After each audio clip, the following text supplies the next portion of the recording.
Sidang Jumaat yang dirahmati Allah Azza wa Jalla, ajaran menyeleweng atau lebih dikenali sebagai ajaran sesat, ia merujuk kepada sebarang bentuk pegangan, amalan atau fahaman yang mendakwa bersumber daripada ajaran Islam, namun pada hakikatnya bertentangan dengan Al-Quran, juga bertentangan dengan As-Sunnah, ijma' ulama' dan qiyas.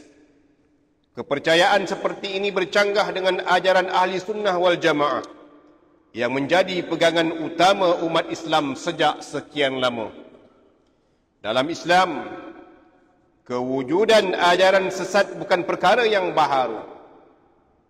Sejak zaman Rasulullah sallallahu alaihi wasallam telah wujud individu yang mendakwa menjadi nabi, mempergunakan ayat-ayat suci Al-Quran dan mempengaruhi masyarakat dengan fahaman yang mengelirukan.